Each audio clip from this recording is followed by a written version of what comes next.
Hello everyone, welcome back to my another video. তো আজকে আমি ঠিক করেছি আজ সারাটা দিন আমি যা যা করবো তোমাদের সাথে আমি সেটুকুই শেয়ার করব। আমি এই ফার্স্ট টাইম মনে হয় যেন বড় ব্লগ করছি, আর ভয়েস ওভার দিই কিন্তু একটু লজ্জা লজ্জা লাগে, যার জন্য আমি ভয়েস ওভারটা স্কিপ করে যাই, গান অ্যাড করে দিই। তো আজকে দেখলাম দেখি কেমন লাগে, তো কেমন লাগছে সেটা তোমরা কমেন্টে জানিও। এখন দেখো সকাল প্রায় 8টা মতো বাসে চললো, মানে 7:55 বাজছে তখন আমি উঠলাম।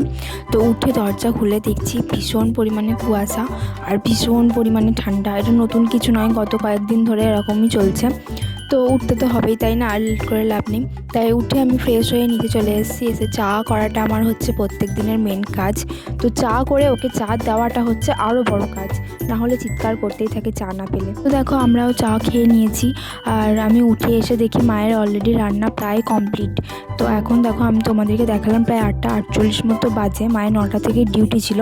তো যার জন্য নিচে এসে দেখি মায়ের পুরো রান্নায় কমপ্লিট, আর মা দেখো খেয়ে দিয়ে বেরিয়েও গেল।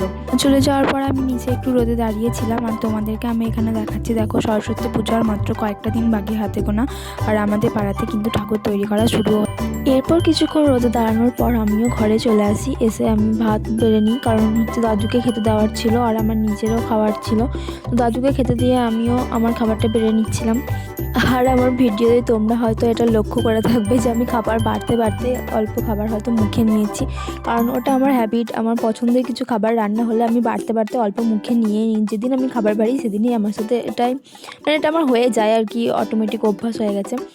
আসলে কি বলতো, ভিডিও করাটা তো আমার রোজকার অভ্যাস নয় না, তার জন্য আমার ক্যামেরাটা যে অন ছিল সেটা আমার একদম মাথাতেই ছিল না। আমি এখন ভয়েস ওভার দিতে দিতে এই জিনিসটা লক্ষ্য করলাম, তাই তোমাদের একটু বলে দিলাম।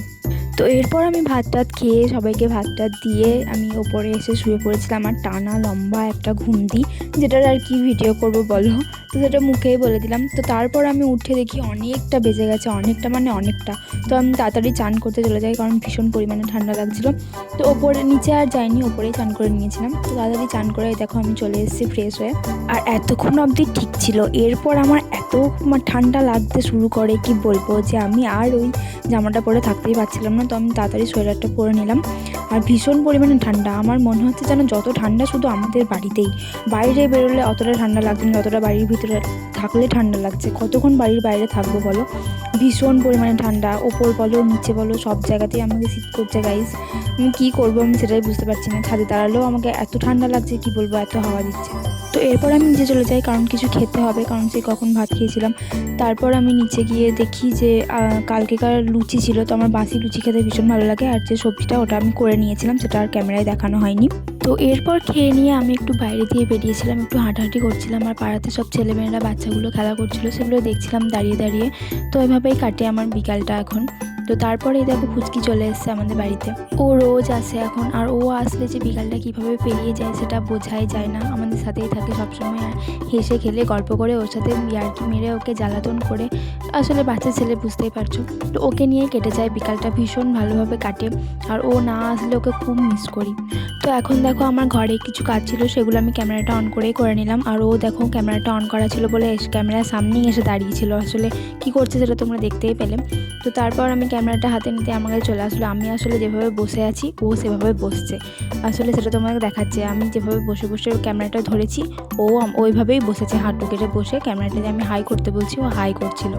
তারপর অনেকটা সন্ধে হয়ে যাওয়ায় আর বাইরে ভীষণ পরিমাণে ঠান্ডা থাকার কারণে আমি টিয়াকে ভরে দিলাম ঘরে, আর বাইরে ভীষণ হাওয়া দিচ্ছিল, আর সন্ধে হয়ে গেছিলো, ওই জন্য সারাদিনটা ও বাইরেতেই থাকে। তো সন্ধে হয়ে গেলে ভরে না হয়, তো সন্ধেবেলায় আমি ওকে ভরে দিলাম। তো দেখো আমি যা যা করছি ও আমার পিছন পিছন তাই করছে আর কি। তো এই দেখো আমি ওকে একটু দেখাচ্ছি, ওর খাঁচাটা ধরলেই না ও খাঁচার একদম ওপরে উঠে যায়, আসলে ভয় পায় হয়তো তার জন্যই। তো আমি ক্যামেরাটা অন করেছিলাম তো দেখা যাচ্ছিলো না ভালো করে, তার জন্য আমি ওকে ওরকম খাঁচাটা আজকে ঝাড়ি মেরে আর কি দেখালাম। আর ফুচকিও দেখো আমি ঝাড়ি মারলাম বলে ও ঝাড়ি মারলো। তো তারপর আমি করে নিয়েছিলাম হচ্ছে চা। আর এই চা হচ্ছে আমার সব সময়কার জন্য ফেভারিট। চা কফি বলো, দুধ চা হোক কি লাল চা, আমার সব সময়কার জন্য ভালো লাগে। সেটা সকাল দুপুর সন্ধ্যা বিকেল যে কোনো সময় যখনই দেওয়া হোক না কেন, শীত গ্রীষ্ম বর্ষা কোনো কিছু ম্যাটার করে না, চা হলেই হচ্ছে। আর তোমরা নিশ্চয়ই ভিডিওতে লক্ষ্য করলে যে প্রথমে আমি টোস্টে একটা থালার মধ্যে টোস্ট ভিজিয়েছিলাম দুটো, ওটা হচ্ছে রাজের জন্য, প্রত্যেকদিন সন্ধ্যাবেলা খায়, মা ওকে খাইয়ে দেয়। আর এটাও নিশ্চয়ই লক্ষ্য করলে আমি চায়ে লেবু দিলাম। হ্যাঁ, আমার এই লেবু চা খেতে ভীষণ ভালো লাগে। আমি অল্প পরিমাণে লেবু, একটু গোলমরিচ গুঁড়ো আর অল্প একটু বিট লবণ দিয়ে খাই সন্ধ্যাবেলার চাটা। আর দেখো আমি আর বোন চা খাচ্ছিলাম বলে পুচকিও চা খাবে বলে বায়না করছিল, তোকে আমি বিস্কুট দিয়ে ভুলালাম, যতই হোক বাচ্চা ছিল তো চা না দেওয়াটাই ভালো। তারপর এ দেখো কি আরামে ঘুমাচ্ছে, আরামে নয় আসলে ওরও ভীষণ ঠান্ডা লাগছিলো, তার জন্য ওরকম জলসর হয়ে শুয়ে আছে। আর রাত্রিবেলায় দেখো হবে হচ্ছে লুচি, তো মা বললো যে আমি মাখিয়ে বিলে দিচ্ছি, তুই ছেঁকে নে তাহলে তাড়াতাড়ি হয়ে যাবে। তো সেটাই করছিলাম আর কি। দেখো আমি এখানে দেখালাম আর লুচি ছাকা আমার কমপ্লিট, তো খেতে বসে গেছিলাম। আর এই যে দেখো তরকারিটা আমি দিনের বেলায় করেছিলাম হচ্ছে আলু আর ফুলকপি দিয়ে ভাজা, তরকারি না ভাজা, সরি আমার বলতে ভুল হলো। তো ওটা দিয়ে খেয়ে নিয়েছিলাম, বেশি করেই করে নিয়েছিলাম, দুপুর আর রাত্রে একবারে হয়ে যাবে বলে। তো রাতে হচ্ছে আমার সবথেকে প্রথমকার কাজ হচ্ছে বিছানাগুলোকে ঝাড়া। তো আমি প্রথমে দেখো মাদের ঘরে বিছানাটা ঝেড়ে নিলাম, তারপর বাইরে আমাদের বিছানাটা ঝেড়ে নিচ্ছি কারণ শোবো। আর হচ্ছে আমি টিয়াকে প্রথমেই নিয়ে চলে এসেছিলাম, যখন আমি ওপরে এসে ওকে এনে ঢাকা দিয়ে দিয়েছিলাম, তোমরা নিশ্চয়ই দেখলে ভিডিওতে। আর আমি এখন বিছানাটা ঝেড়ে নিচ্ছি, এরপর শুয়ে পড়বো। আর বিছানা আমাদের সবসময় ঝাড়াই থাকে, তাও শোবার আগে একটু না ঝাড়লে মনটা কেমন কুতকুত করে। তো দেখো আমি বিছানাটা ঝেড়ে নিই। আর যারা ভিডিওটা আমার ইউটিউব থেকে দেখছো তাদের ব্লগটা কেমন লাগলো সেটা কমেন্টে জানিও, আর ভালো লাগলে অবশ্যই আমার চ্যানেলটাকে সাবস্ক্রাইব করে দিও। আর যারা ফেসবুক থেকে দেখছো তারা ফলো করে পাশে থেকো।